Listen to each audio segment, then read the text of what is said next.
En la primera sección del capítulo 5 de Romanos, nosotros pudimos estudiar de qué manera se demostraba que nuestra reconciliación y nuestra salvación se debía únicamente a la muerte de Jesucristo, el Hijo de Dios. La pregunta que ahora nos podríamos hacer para contestar la segunda parte del capítulo 5 es: ¿cómo puede el sacrificio de una sola persona, salvar a tantos? Creo que se puede contestar con otra pregunta. ¿Cómo es posible que un solo hombre haya sido el vehículo o el transmisor del virus, de la enfermedad con la cual todos nosotros hemos nacido? El virus entró a este planeta o esta enfermedad y por un solo hombre se transmitió a todos nosotros, porque todos nosotros somos descendientes de Adán. Entonces, en esta sección vamos a ver cómo por el virus o por la culpa de un solo hombre se transmite a todo el planeta una enfermedad, como también por un solo hombre, Jesucristo, se trae la medicina. Este principio nos va a demostrar cómo muchas personas pueden ser afectadas para el bien o para el mal por una sola persona. ¿Escucharon esto? ¿Este ruido de qué? Es increíble cómo muchas personas pueden ser afectadas para bien o para mal por la acción de una sola persona. Hace poco, cuando visitamos el Reclusorio Sur, había una persona que estaba ahí en este lugar y nos dijo que él era un ladrón, pero a la alta escala, que era una persona que había asaltado camionetas bancarias, como 6 bancos había robado, etcétera, etcétera, pero nos recordó que él comenzó robando fruta en un mercado. Así comenzó su carrera delictiva, robando plátanos y manzanas. Entonces vemos que esta persona había tenido un amigo en su casa que lo invitaba a robar fruta. Y por ese solo amigo que él tuvo, toda su vida fue manchada y toda su vida fue contagiada por la influencia de una mala amistad. Vamos a ver en el principio de Adán y de Cristo en esta mañana qué tan importante es la influencia de una sola persona. Todos ustedes saben que Louis Pasteur fue uno de los más grandes médicos franceses que la historia ha tenido y afectó a miles de vidas sus descubrimientos. Alejandro Fleming, el gran científico inglés que descubrió la penicilina en 1929, afectó a miles de personas porque se acabó muchas enfermedades infecciosas con el descubrimiento de la penicilina. El doctor Oppenheimer, el científico alemán, afectó al mundo con la bomba atómica. Todos los hombres han afectado a la humanidad de una u otra manera. Pero nadie ha afectado al mundo como Adán, ni tampoco como Jesucristo. Son las dos personas que más influencia han tenido en este mundo. Vamos pues a leer en el versículo 12 del capítulo 5 de Romanos al versículo 21, nuestra última sección. Por tanto, como el pecado entró en el mundo por un hombre, y por el pecado la muerte, así la muerte pasó a todos los hombres por cuanto todos pecaron. Pues antes de la ley había pecado en el mundo, pero donde no hay ley no se inculpa de pecado. No obstante, reinó la muerte desde Adán hasta Moisés, aun en los que no pecaron a la manera de la transgresión de Adán, el cual es figura del que había de venir. Pero el don no fue como la transgresión, porque si por la transgresión de aquel uno murieron los muchos, abundaron mucho más para los muchos la gracia y el don de Dios por la gracia de un hombre, Jesucristo. Y con el don no sucede como en el caso de aquel uno que pecó, porque ciertamente el juicio vino a causa de un solo pecado para condenación, pero el don vino a causa de muchas transgresiones para justificación.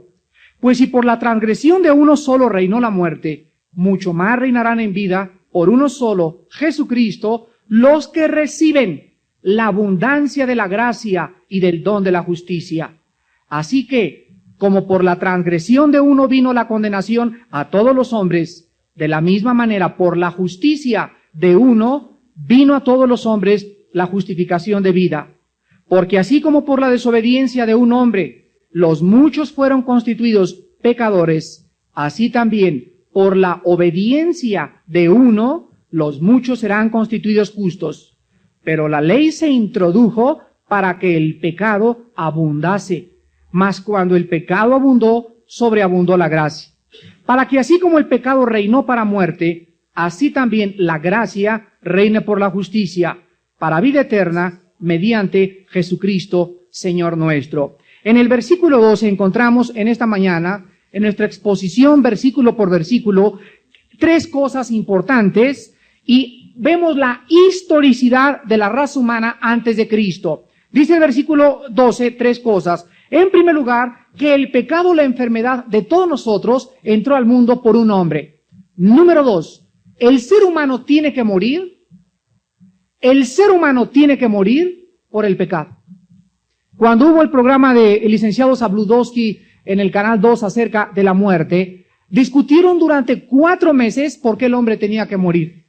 Y nadie sabe por qué el hombre tiene que morir. Simplemente la Biblia lo establece. El resultado o la paga del pecado es la muerte. Y en tercer lugar, en el versículo 12 se dice también que el pecado entró por un hombre, como consecuencia tenemos que morir, y como consecuencia todos nosotros los que nacemos de un hombre y de una mujer humanos, nacemos con el virus, con el pecado en nuestra sangre. Por eso el nacimiento de Cristo tenía que ser virginal. San José no tenía que ver nada con María, porque si José hubiera tenido relaciones con María y Cristo hubiera nacido de la relación de un hombre con una mujer, el Salvador nacería infectado. No podría el Salvador salvar a la raza, porque la sangre del Salvador, la transfusión de sangre que necesitábamos nosotros, necesitaba ser una sangre libre de microbios, libre de virus, libre de bacterias. Tenía que ser más pura que los cielos y tenía que ser más sublime que las mismas nubes del universo. Entonces el Salvador nace de una madre nada más, y el que engendra el cuerpo en la matriz de María es el Espíritu de Dios. Cristo nace virginalmente, científicamente ahora, por una razón muy poderosa. Él tenía que nacer con la sangre pura. La sangre le fue impartida por el Espíritu Santo y no por María ni tampoco por José su padre. Esto nos explica entonces en Romanos 5:12 cómo se transmite el pecado desde los tiempos de Adán. Y vamos al capítulo 2 del Génesis para encontrar en este capítulo cómo comenzó esta situación tan desastrosa. Génesis capítulo 2. Y vamos a ver de qué manera se introduce el pecado, de qué manera somos culpables y de qué manera las consecuencias de este pecado las tenemos actualmente en el siglo XX. Dice en el capítulo 2, versículo 16, y mandó Jehová Dios al hombre diciendo, de todo árbol del huerto podrás comer, mas del árbol de la ciencia del bien y del mal no comerás, porque el día que de él comieres, ciertamente, ¿qué cosa? ¿Qué dice Romanos 5:12? Que la muerte viene como consecuencia ¿de qué? Del pecado. Entonces, el castigo por la transgresión fue la muerte. La muerte, la extinción, el deterioro, la aniquilación de nuestro cuerpo físico. Ahora, ¿Adán murió? Si nosotros leemos el capítulo 3, nos vamos a dar cuenta que no murió. Él siguió vivo y lo corrió el Señor del huerto. Entonces, ¿a qué se refería Dios? Ciertamente morirás, porque Romanos 12 nos dice que la consecuencia del pecado es la muerte física. También Efesios 2 nos dice que es la muerte espiritual. Acuérdense que hay 3 muertes. Hay 3 muertes. Número 1, la muerte física, que es la separación del cuerpo y del espíritu, la separación del alma y del espíritu del cuerpo. Somos un espíritu, tenemos un alma, vivimos dentro de un cuerpo. La muerte física es la separación, el cuerpo se va a la tumba. El alma y el espíritu, ¿a dónde se van? Si fuiste injusto y pusiste tu fe en Cristo, te vas al cielo. Si no, te vas al infierno a esperar el juicio final para ser lanzado finalmente al lago de fuego. Esta es la muerte física, repito, la separación del cuerpo, del espíritu y del alma. Había un científico hace mucho tiempo que puso a muertos, así hasta personas, y los ponía en una balanza a la hora cuando estaban agonizando. La balanza pesaba, vamos a suponer, 85 kilos con 100 gramos, y cuando morían pesaban 85 kilos nada más. Y este científico comenzó a preguntarse, ¿por qué los muertos pierden 50, 10, 15 gramos a la hora de la muerte? Y comenzó a demostrar con esto científicamente que podría ser que el alma o la sustancia que tenemos dentro tenga cierto peso, porque al morir se perdía el peso en los individuos. Este fue un experimento científico. Entonces, por donde quiera que le busquen, hay pruebas de que cuando alguien muere, algo sale de nosotros. Hay personas que se han visto en el quirófano a su cuerpo cuando han estado bajo cirugía y se han visto literalmente en el cuerpo, han sentido cómo regresan al cuerpo, y esto se llama el desprendimiento o el desdoblamiento del alma del cuerpo. Esto es un hecho parapsicológico, pero también la Biblia lo atestigua. Cuando morimos, nos vamos y dejamos el cuerpo, se convierte en polilla, se lo comen los gusanos, pero nuestro yo verdadero, nuestro espíritu, va a tener conocimiento y presencia de Dios. Ahora, en este pasaje entonces, vemos que el hombre no fue criado inmutable, ni tampoco fue criado robot. Adán, haz lo que quieras. Eres un ser libre. Tienes la libertad de hacer lo que tú quieras. Yo podría forzarte a que nunca hicieras el mal. Pero yo, Dios, quiero, y me place en mi sabiduría, desarrollar en ti la capacidad de que tú, Adán, me sirvas y me ames voluntariamente. Quiero que nazca de ti, quiero poner en ti la capacidad del bien y del mal. Y tú tienes que saber que hay una restricción en tu libertad. Tú no puedes hacer esto, porque si haces esto, mueres. Si haces aquello, seguirás viviendo eternamente. Dios tenía todo previsto, la caída de Adán no lo tomó por asalto. Adán, dice en el capítulo 3 del Génesis, que había alguien en el huerto del Edén. Y dice la Biblia, o se le llama en el hebreo, pero kashash, se tradujo serpiente, se tradujo equivocadamente, porque la palabra hashash significa el que brilla o el resplandeciente. No sé por qué en el original hebreo pusieron serpiente, tal vez porque más adelante se traduce literalmente la palabra hashash cuando comienza a comer polvo de la tierra. Pero en el original hebreo dice, pero hashash, o sea, el resplandeciente, un ser que había ahí en el huerto del Edén, era más astuto que todos los animales del campo que Jehová Dios había hecho. La cual dijo a la mujer, con que Dios os ha dicho, no comáis de todo árbol del huerto. En la tentación de Adán y Eva encontramos el principal ataque de Satanás. El resplandeciente, el lucero, el luzbel, el portador de la luz. El principal ataque de Satanás en aquellos tiempos y en nuestros tiempos es hacernos dudar de la veracidad de lo que Dios ha dicho. ¿Es realmente la Biblia la palabra de Dios? Te dice a veces en la noche Satanás. ¿Realmente crees que hubo un Adán y Eva? ¿Crees realmente que hubo un diluvio universal? Pero si los científicos acaban de descubrir tal y tal cosa. El ataque principal es hacernos dudar de lo que Dios ha dicho. Porque el día que dudemos de lo que Dios ha dicho, como consecuencia, ya no tendremos confianza en Él. ¿O sí? Pero gracias a Dios que la Biblia ha sido atacada más de 2500 años. Y durante esos 2500 años se han levantado arqueólogos y geólogos y científicos y de todos los doctores que se pueden ustedes imaginar, y durante 2500 años la Biblia ha permanecido impasible porque nadie jamás ha podido decir, se descubrió que esta cosa contradecía aquella cosa. Es más, mientras más se descubre en la ciencia, más se comprueba que la Biblia tenía la razón.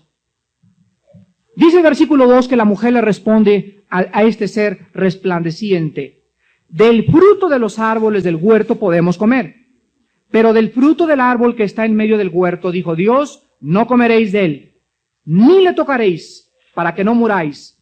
Entonces la serpiente dijo a la mujer, ¿qué cosa? No moriréis, sino que sabe Dios que el día que comáis de él, serán abiertos vuestros ojos y seréis como Dios, sabiendo el bien y el mal. El segundo ataque de Satanás hacia nosotros es hacernos independientes. El segundo ataque es que Satanás de alguna forma va a tratar de penetrar en nuestra mente para convencernos que debemos independizarnos. A los niños se les ataca para que se independicen de sus papás. A los jóvenes para que se independicen en su propia vida. Pero escuchen esto, nunca en nuestra vida podremos ser independientes. El día que alguien quiera pensar que es independiente, en ese momento se ha olvidado que el único ser independiente es Dios, por no tener su dependencia en nadie. Entonces el diablo te dice, mira, tú puedes ser ingeniero sin Dios. Tú puedes encontrar la verdad en ti mismo sin Dios. Tú puedes llegar a independizarte en la vida, pero esa palabra es antibíblica. Porque jamás podemos nosotros mencionar eso. No podemos ser independientes. Siempre, siempre dependeremos del Espíritu de Dios. El mismo Cristo dijo, yo no hago nada, sino lo que veo hacer a mi Padre. Porque el Hijo hace lo que el Padre hace. Y no he venido a hacer mi voluntad, sino la voluntad de aquel que me envió. Satanás le dice, serán como dioses. Hazte y proclámate tu Dios a ti mismo. Tú vive tu vida. Tú vive independiente, tú haz las reglas de tu vida, tú estableces la moral, tú puedes determinar realmente lo que puede significar tu vida. Este es el segundo ataque de Satanás y nos damos cuenta que lo ha logrado. Hace poco el señor Ortega de Nicaragua llegó a Rusia. Y en Rusia ustedes saben que la política religiosa fue cambiada porque en Rusia permiten la libertad de religiones controladas igual que en Cuba. O sea, si tú vas a Rusia, vas a encontrar iglesias bautistas, vas a encontrar iglesias católicas, pero no las permiten crecer. En Cuba lo mismo. Muy bien. En Nicaragua hay un problema gravísimo ahorita. El señor Ortega, el primer ministro de Nicaragua, declaró que se iban a cerrar las iglesias católicas, las iglesias protestantes, las iglesias evangélicas, etcétera, etcétera. Y cuando él llegó a Rusia, los dirigentes rusos le dijeron al señor Ortega, mira Danielito, tú no puedes hacer estas cosas porque nosotros somos el ejemplo y tenemos que mostrarle al mundo de que no estamos en contra de la religión. Por lo tanto, comienza a recapacitar y comienza a reorganizar tu política religiosa en tu país. Entonces el señor Ortega le preguntó a los rusos y les dijo, si yo permito la libertad de culto, ¿sobre qué base moral me voy a basar? O sea, ¿quién va a decir aquí en Nicaragua qué es bueno y qué es malo? Porque si lo dejamos a los católicos, ellos nos van a atacar. Si se los dejamos a los protestantes, ellos lo van a hacer. Y si el gobierno comunista de Nicaragua no establece un régimen donde se diga qué es el bien y qué es el bien y el mal queda en manos de los religiosos. Los rusos no le pudieron contestar. Salió en la revista Newsweek de hace 2 semanas y este es un principio moral que ha corrido por toda la historia. Cuando no hay Dios, ¿quién decide qué es bueno y qué es mal? Díganme ustedes. O sea, mientras está Ortega en Nicaragua, él dice, esto es bueno y está malo. Pero cuando él no está y viene otra persona, es otra persona la que tiene otra vista, otra perspectiva del bien y del mal. Se dan cuenta que no puede ser en nosotros los que decidamos entre el bien y entre el mal. Un muchacho me dice, Armando, para mí fumar marihuana es bueno. Para ti es malo, me dice, para mí es bueno. Otra muchacha me dice, Armando, yo soy lesbiana, ¿y qué? Para mí es bueno, para ti es malo. ¿Quién te dijo que era malo? ¿Ven? Si no hubiera una norma, cada quien establecería sus normas. Cada quien tendría un concepto del bien y del mal. Se legalizaría la marihuana, se legalizaría el aborto como en 1973 en Estados Unidos. Pero Dios nos dice, ustedes no son independientes, yo soy Dios y solamente aquí les digo lo que es santo ante mis ojos. Serán como dioses. Sigue el mismo ataque en el siglo XX, tratando de hacernos independientes de Dios. Versículo 6, y vio la mujer que el árbol era bueno para comer. Era un gansito marinela con chocorrol y mermelada de fresa y todo. Fíjense ustedes cómo entró al alma y al espíritu el pecado. Entró por los ojos. Entró por lo que miró. Ahí fue el primer paso. Vio que era bueno, o sea, rico. ¿Para dónde? Para su cuerpo físico. Ya se le estaba haciendo agua a la boca a Eva. Y que era, en segundo lugar, agradable a los ojos, o sea, ahí entre el alma, y árbol codiciable para alcanzar la sabiduría, ahí entre el espíritu. Entonces tomó de su fruto, lo comió y se lo dio al marido, el cual comió así como ella. Pobre Adancito. En Primera de Timoteo encontramos nosotros, no van a cambiar, se lo voy a decir rápidamente de memoria, que el apóstol Pablo le trata de decir a Timoteo cómo debe conducirse en la iglesia. Primera de Timoteo fue escrita para determinar los reglamentos de cómo debe ser una iglesia. En el capítulo 3 se establecen los requisitos de los ancianos y de los diáconos. Y le dice Pablo a Timoteo la razón por la cual la mujer no puede ser líder en la iglesia. ¿Por qué, Pablo? Porque ella fue la primera que pecó. La transgresión no fue por el hombre, fue por la mujer. Como consecuencia, cuando la mujer es líder en la iglesia, adivinen por dónde va a entrar al pecado. ¿Se imaginan si una mujer pastora tiene a su esposo y el pastor le dice en la mañana, pues ahora no vas a predicar? ¿A quién le hace caso? ¿Se imaginan que una mujer pastora tenga su periodo, verdad, que tienen todas las mujeres y que se sienta mal, obsesionada y con problemas psicológicos, etcétera, etcétera, y que tenga que aconsejar en ese momento y tenga un problema gravísimo con los niños? Comienza a descubrir el esposo que él es dependiente de ella. Y en ese momento ella viola el primer principio. El liderazgo tiene que estar en manos de los hombres. Si nosotros no entendemos la caída, no entendemos por qué la mujer no puede ser líder en la iglesia. No puede haber mujeres pastoras. Nunca se menciona en la Biblia una mujer pastora. Es antibíblico. Existen porque el hombre ha perdido la autoridad. Y es un síntoma de decadencia. Le doy gracias a Dios por mujeres que se levantan en lugar de hombres y predican la palabra de Dios. Lo único que me da tristeza es que si se levantan mujeres es porque no hay hombres. Si los hubiera, Dios no permitiría, como dijo Cristo, hasta las rocas harían y clamarían mi nombre. Pero es un síntoma de decadencia, es un síntoma de debilidad espiritual, porque son los hombres los que tienen que tomar el liderazgo. Me da tristeza cuando oigo que hay iglesias llenas de mujeres y 1 y 2 hombres. ¿Se imaginan ustedes qué iglesia? Siempre que me comunican a mí esta información, les digo, es una iglesia condenada al juicio de Dios. Una iglesia no puede sobrevivir si no se levanta un hombre como líder y si no comienza una efervescencia entre los hombres a tomar el mando. No es posible. Gracias por esas mujeres. Pero qué tristeza que el hombre haya perdido ese liderazgo. Dice el versículo 7, entonces la primera consecuencia, fueron abiertos los ojos de ambos. ¿Qué estaban ciegos? ¿Usaba lentes Adán? Entonces, ¿qué es eso de que fueron abiertos los ojos? ¿Qué los tenían cerrados? La Biblia dice que tenemos un par de ojos físicos y tenemos un par de oídos físicos, pero también tenemos un par de ojos espirituales y un par de oídos espirituales.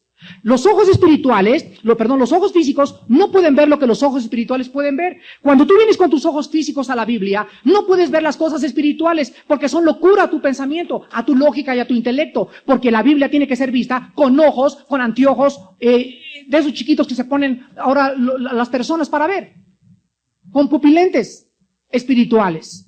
Dice la Biblia que fueron abiertos sus ojos espirituales y se dieron cuenta. Entró la conciencia.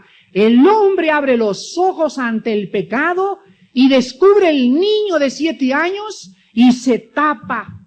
Y la niña de 7 años se tapa. Pero si cuando tenían 4 años no se tapaban y se bañaban juntos en la tina, los 2 chamaquitos, ¿por qué al llegar a los 8 años se tapan? Porque entra la conciencia a los niños y en ese momento hay que presentarles a Cristo. Hermano, ¿cuándo puede mi hijo recibir a Cristo? Cuando sea consciente ya del bien y del mal. Y la mejor señal es cuando le dices a Dianita o a Pepita, vete a bañar con Pepito, y ella te dice, no papá, me da vergüenza. Cuando un niño tiene vergüenza, ha abierto sus ojos a que hay pecado en el mundo. ¿Quién le enseñó que era malo? ¿Quién llegó ahí por ahí, Pepito, una chamaquita de 6 años, imaginan ustedes? Que venga en la escuela y le diga, ay Dianita, no te metas. No, esas cosas no suceden, aun cuando en el siglo XX están sucediendo. Pero ellos despiertan al mal por medio de la conciencia. Dice la Biblia entonces en el versículo 8, oyeron la voz de Jehová Dios que se paseaba en el huerto al aire del día, y el hombre y la mujer se escondieron de la presencia de Jehová Dios entre los árboles del huerto. En tercer lugar, la tercera causa del pecado es que el hombre desde Adán vive escondido de Dios.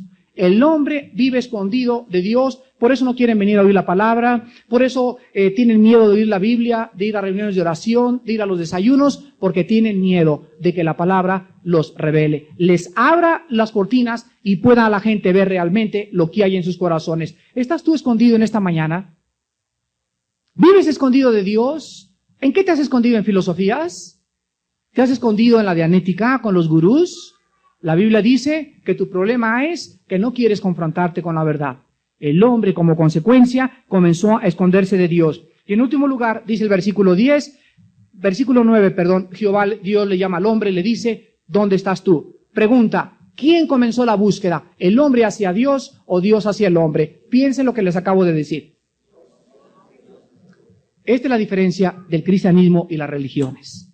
Todas las religiones tratan de llegar a Dios. El cristianismo es Dios llegando hacia nosotros. A ver si me entendieron. La diferencia entre el cristianismo y cualquier otra religión que existe es que todas las religiones tratan de hacer un puente de acuerdo a su concepto, de acuerdo a su propio razonamiento, de acuerdo a sus buenas obras, pues de acuerdo a mi comunión y a mi confirmación y a mi misa, de acuerdo a lo que me han enseñado, llego a Dios. Eso es lo que tú piensas. Y cuando les presenta uno el mensaje de que no es así, ellos se esconden, se rebelan. Y es que cuando nosotros entendemos el cristianismo, es Dios el que vino a buscar y a salvar lo que se había perdido. Cuando Dios vino a mi vida hace 10, 11 años, me encontró escondido. Yo creía como Pablo que estaba haciendo un bien a Dios. Sin embargo, Él fue el que me fue a buscar. Él me mandó misioneros a mi casa. Él me mandó a mi hermano que me testificara. Me mandó a un primo mío. Me mandó a un misionero. Y Él fue el que comenzó la búsqueda de mi hijo. Armando, he venido para que tengas vida. Ábreme tu corazón y permíteme entrar a tu vida. El hombre se escondió y la pregunta es, Adán, ¿en dónde estás? Segunda pregunta, ¿qué Dios no sabía dónde estaba Adán? ¿Por qué entonces él hace esa pregunta aparentemente ilógica? Adán, ¿en dónde estás? Adán le puede contestar, ¿qué no me ves? ¿Saben ustedes por qué le preguntó Dios esto? Y si no entendemos esto, no vamos a entender cómo fue que el pecado entró al mundo y cómo la muerte pasó por el pecado. Dios le dijo a Adán, ¿en dónde estás? Para que Adán supiera en dónde estaba él. O sea, Adán, ¿dónde fue Adán? Se metió a McDonald's, Adán, y detrás de una silla, y ahí estaba en el McDonald's, y estaba con sus carrujos de marihuana aquí Adán, con su rally y con todo, y entonces en ese momento, alguien llega y se sienta ahí a McDonald's con Adancito y le dice, ¿ya te has dado cuenta en dónde estás? Fíjate nada más, ya tan joven en las drogas, Adancito, con cigarro, ¿qué boleto has comprado? ¿A dónde te vas a llevar? ¿A dónde vas a poder llegar después de todas estas cosas? Dios quiere que en esta mañana, cualquier persona que no lo conozca, sepa en dónde estás. Y la pregunta es, ¿lo sabes tú? ¿En dónde estás? ¿Quién eres? ¿A qué amo estás sirviendo? ¿En qué camino te encuentras? ¿A dónde se dirige tu vida? Me encontré ante un muchacho hippie. Me dice, Armando, me volví anarquista, así me contestó. Y le dije, quiero que tengas cuidado cuando tú compras un boleto filosófico, cerciórate a dónde te lleva el boleto. Si tú compras un tren de boleto a Pachuca, cerciórate que vaya a Pachuca. Cuando compras el boleto de la anarquía, ¿a dónde te va a llevar el ateísmo? Soy Hare Krishna, ¿a dónde te va a llevar el Hare Krishna? Soy libre pensador, ¿a dónde te va a llevar el libre pensamiento? Cerciórense. ¿Qué cosa dice el boleto que acabas de comprar? Dios, quiero decirte, te está buscando en esta mañana. Y quiere que tú sepas en dónde estás, para que Él pueda entrar a tu corazón. Y que tú le contestes, Señor, estoy escondido en mi trabajo. He hecho de mi trabajo mi Dios. Y trabajo de las 8 a las 10 de la mañana porque no quiero saber nada de ti, Señor. Por eso trabajo tanto, porque quiero amalgamar mi pensamiento y quiero tapar mi razonamiento para no pensar en ti. Vives escondido detrás de un escritorio. Muy bien, cuando nosotros comprendamos esto, vamos a poder entender entonces lo que le dice Dios a Abraham en el versículo 10, le responde y le contesta a Adán, oí tu voz en el huerto y tuve miedo porque estaba desnudo y me escondí. La cuarta consecuencia del hombre es el temor, el miedo, miedo de la oscuridad. Miedo de subirte a la flecha roja, miedo de ir en la noche, miedo de que te vas a quedar sin trabajo, miedo que tus hijos se pierdan, miedo a perder la casa, miedo a no tener esto. El temor es el enemigo de la fe. Donde hay temor no puede haber amor. Es imposible que ninguna persona en esta mañana pueda tener paz si hay algún temor en lo profundo de tu subconsciente hacia cualquier cosa de la vida. Quiero que cuando acabe este mensaje todos ustedes de veras con todo su alma, se pongan a pensar y le digan, Señor, ¿existe algo a lo que yo le tenga miedo en esta vida? Si existe el miedo de que mi esposo vaya a tener trabajo, la causa de mi insomnio en los últimos 8 días se debe a que realmente no tengo confianza que él puede conseguir otro trabajo, Señor. Padre, tengo miedo de casarme porque realmente no estoy segura cómo es va a ser mi cónyuge. Si tienes miedo, no te cases. Si no tienes paz, y una paz absoluta y total, no tomes decisiones. En el amor no puede haber temor, porque el temor es tormento del alma. ¿De dónde? El que está dominado por el temor, o el que tenga temores en esta mañana, no ha sido perfeccionado en el amor. Cuando Cristo entra en nuestra vida, no nos da un espíritu de esclavitud para estar otra vez ¿en qué? En temor. ¿Cómo es posible que hagan cristianos y me digan, Armando, hay un endemoniado? Vayan en el nombre de Cristo y levanten la espada y el escudo y en el nombre de Cristo te reprendo. ¿Cómo que miedo? Me da miedo entrar a esa casa. Hacen cuchi en la noche. El temor no puede ser obra de Dios, es obra del enemigo, en cualquiera de sus manifestaciones. Y vemos que Adán, tuve miedo. O sea, ¿por qué se escondió? ¿Cuál fue la motivación intrínseca para que Adán se haya escondido? El miedo. El hombre, si supiera quién es Dios y el poder del Shaddai y conocer el poder del Todopoderoso, ¿cómo es posible que el hombre pudiera seguir teniendo miedo? Si tú conocieras a Dios en el poder de su majestad y pudieras decir con el salmista, oh Dios, ¿quién puede temer tu nombre como debe ser temido? Y supieras que Él es bueno y que entregó a su Hijo por Jesucristo a ti en la cruz, ¿y cómo no nos dará todas las cosas y las pedimos? ¿Cómo es posible que pueda seguir teniendo miedo? El miedo es un síntoma de que realmente, y posiblemente a lo mejor, ni le conozca. Regresamos nosotros a Romanos 5, del 13 al 14, y vemos nosotros cómo todas estas consecuencias las heredamos. Escondidos, con miedo, conocemos ahora que existe el mal en el mundo, sabemos que matar es malo, sabemos que robar es malo, los salvajes lo saben, nadie se los ha dicho, pero hay una ley en su conciencia que les dice, esto es malo, esto es obra de algo que Dios puso en todos los humanos, en los salvajes y en todos. Esto es lo que explica el versículo 13 y 14. Dice el versículo 13, antes de la ley había pecado en el mundo, pero donde no hay ley no se inculpa de pecado. No obstante, o sea, a pesar de que desde Adán hasta Moisés no había ley, versículo 14, no obstante, reinó la muerte desde Adán hasta Moisés, aún en los que no pecaron, a la manera de la transgresión de Adán, el cual es figura del que había de venir. Muy bien, aquí encontramos la pregunta de todas las personas que nos hacen constantemente, ¿qué de los paganos? ¿Y qué de los jíbaros y de los totonacos y de los chichimecas y de los náhuatls y de los caucas y de los etcétera, etcétera? ¿Qué de las personas que no conocieron a Cristo? ¿Qué les va a pasar? Ustedes los cristianos me han dicho a mí, dicen que solo Cristo salva, pero ¿qué de las personas que no lo conocieron? Aquí lo explica muy bien. Fíjense ustedes, de Adán a Moisés no hubo ley. El único que sabía con conciencia, premeditación, alevosía y ventaja que era el bien y que era el mal era Adán, porque deliberadamente y voluntariamente desobedeció. ¿Por qué? Porque Dios se lo advirtió. Adán, no comas de ese árbol. Pero todos los descendientes de Adán no oyeron la voz de Dios. Número 1. Número 2. No hay la voz de Dios hasta el tiempo de Moisés en el sentido de los paganos, porque jamás Dios dio los mandamientos hasta 2500 años después. Cuando en el monte Sinaí les dio los 10 mandamientos, Dios dijo, estas son mis normas para vivir. Ahora, muy bien, lo que Pablo trata de explicarnos aquí es lo siguiente, que ya sea que una persona conozca lo que Dios quiere o no la conozca, la persona muere. No obstante, a pesar de que no hubo ley, murieron. ¿O no murieron? Entonces, la muerte es el resultado de conocer el pecado o de haberlo heredado. Pregunta. Entonces, descubrimos algo en esta mañana, que no somos pecadores por acción, sino por estado. Entonces, puedes tener a San Cirindana en esta mañana, Santa Cirindana, que la señora de la colonia Roma, y es San Cirindana, le da dulces a los niños, buena con el esposo, buena madre, es un amor de Dios, le dicen la Teresa de la Roma. Y cualquiera que viera a la señora Sirindana podría decir, la señora Sirindana, doña Sirindana se va al cielo, pero derechita, porque ella es una alma de Dios, no le ha hecho mal a nadie. Es imposible que Dios la condene.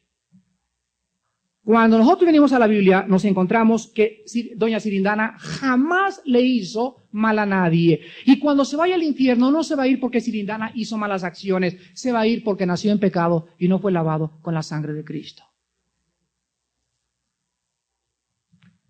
Por eso los fariseos creían que iban a entrar al cielo. Yo ya soy católico, bautizado, persinado, confirmado, 3 viajes a Roma, el Papa junto a mi casa, y creemos que por las acciones nos vamos a ir al cielo. Pues aunque nosotros no hiciéramos malas acciones, estamos infectados y solo la sangre de Cristo nos limpia de todo pecado. Entonces, esto es lo que Pablo nos quiere dar a entender. Vemos en el Salmo 51:5, por ejemplo, que el rey David escribió después de su gran pecado con Betsabé de adulterio las siguientes palabras. Salmo 51:5. Y es lo que estamos hablando.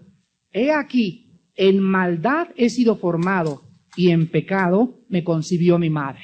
Entonces, dice Romanos 3:23, por cuanto todos pecaron y todos estamos destituidos de la gloria de Dios. Nosotros necesitamos al Salvador, no solamente por ser malos en acción, sino por el estado en que hemos nacido. Es un estado de enfermedad, es un veneno. Shakespeare le llamaba el defecto trágico, el marxismo le llama la lucha de clases, la psicología le llama el medio ambiente, la historia le llama la revolución de la clase burguesa contra la clase social, la Biblia le llama pecado. Es la condición en la que naciste, y si no estás lavado con la sangre, aunque seas una buena señora y un buen señor y hayas sido un alma de Dios, tú te condenas, porque el que tiene al Hijo tiene la vida, y el que no tiene al Hijo, aunque tenga una religión, no tiene la vida de Dios. A continuación, encontramos nosotros en el versículo 15 al 19, regresamos a Romanos, la última parte de nuestro estudio, la analogía entre Adán y Cristo. Lo que hizo uno, lo vino a componer el otro. No obstante, reinó la muerte, versículo 14, versículo 15, pero el don no fue como la transgresión, porque si por la transgresión de aquel uno murieron los muchos, abundaron mucho más para los muchos la gracia y el don de Dios por la gracia de un hombre, Jesucristo. Les quiero repetir para acabar esto lo que hemos explicado en toda esta lección. Dios crea al hombre en un equilibrio perfecto. Cuando Dios crea al hombre, lo crea en una balanza perfecta. La balanza no se inclinaba hacia el mal, no se inclinaba hacia el bien. Dios crea al hombre en el centro y pone a un ser con la capacidad de irse hacia acá o con la capacidad de irse para acá. El hombre decide el mal, y desde Adán a nuestros días, todos los que nacemos con la capacidad, la tendencia de mentir, la tendencia de golpear, la tendencia de mío, mío, mío, la tendencia de mi vida, la tendencia hacia el mal. La gente puede preguntar, ¿qué culpa tengo yo de Adán? Si me encuentro a Adán, lo medio mato y le estrangulo como a guajolote el pescuezo. Muy bien. Dios nos contesta. Yo sé que hay muchos que van a decirme eso. Entonces, es como el cuento que ya les he contado de la calabacita. Hay una calabacita chueca en un campo y pasa el granjero y le dice, calabacita, calabacita, ¿por qué estás llorona, amargada, chillona y triste? Y le dice, porque nací chueca y yo no tengo la culpa de haber nacido chueca. Y le contesta el granjero, fíjate que aquí traigo una cubeta con medicina y si me permites que te la ponga, te enderezas. La calabacita le dice, no quiero seguir siendo chueca. Cuando venga la cosecha y la calabacita se levante y le den permiso de hablar, ella no va a poder decir, yo no tuve la culpa de nacer chueca, pero sí va a tener la culpa de no haberse tomado la medicina. Pelea todo lo que quieras con Dios, dile todo lo que quieras. Yo no tengo culpa de Adán, esto y el otro, y te voy a decir una cosa. Dios, acuérdate, no te va a culpar por lo que hizo nuestro ancestro. Te va a culpar por no haber creído que la luz vino al mundo y amaste más el haber nacido chueco. Qué tristeza, qué pena y qué tragedia. Que el hombre, viendo a un Cristo crucificado en la cruz del Calvario, prefiera sus pecados al perdón que Él nos quiere dar en esa cruz. Y aquí en este pasaje se nos compara entonces que por Adán vino la transgresión, por Cristo la gracia y el don. Por Adán el juicio y la condenación, por Cristo el don y la justificación. Por Adán vas a irte al infierno, por Cristo te puedes ir al cielo. Adán desobedeció, Cristo obedeció. Adán afirmó su voluntad, Cristo se sacrificó a sí mismo. Esto es el pasaje que nosotros necesitamos apologéticamente usar contra aquellos que atacan la Biblia. Yo no tengo la culpa de Adán, a mí que me importa esto, y presentarles que en este pasaje se nos compara. Muy bien, pero fíjate una cosa, es más grande la medicina que el daño que hizo el virus. Por eso el Espíritu Santo dice, mucho más, mucho más. O sea, haz de cuenta que has estado 10 días en el hospital y te sacaron pus del dedo gordo del pie, pus del chiquito, de las orejas, del pelo, etcétera, etcétera. Y han sido 10 días en el hospital terribles. Has sufrido en el hospital y dices, pero Dios mío, yo no tengo culpa de esta enfermedad, qué feo, etcétera, etcétera. De repente viene el médico, aceptas la medicina, te cura y te lleva a Hawái, te lleva por el Caribe, te lleva a España, te lleva a la luna y de vuelta y te dice, más todavía te prometo que jamás en tu vida te volverás a enfermar. Quiero decirte que fue mejor el remedio que la enfermedad. ¿No es cierto? Cristo también usó el ejemplo de la mujer embarazada. La mujer embarazada tiene aquí en su pancita durante 9 meses, ¡ay! Y ya no puede cargar, y viene el niño y los dolores de parto cada 2 minutos, él llévela a la ambulancia a correr, pero qué dolor tan tremendo el traer una criatura, y grita la mujer y nace la criatura, y entonces se la traen junto a la cama, y dice, valió la pena, y hasta le dan ganas de encargar otro.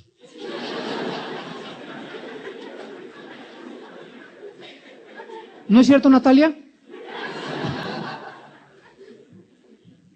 Ahorita tenéis tristeza, pero como la mujer en dolores de parto, dijo Cristo, cuando ustedes me vean, vuestra tristeza se convertirá en gozo. Y podrán decir verdaderamente, el don no fue como la transgresión. Porque si por la culpa de uno, Dios permitió en su sabiduría que nos infectáramos, vamos a disfrutar más el remedio por haber creído en el Hijo de Dios.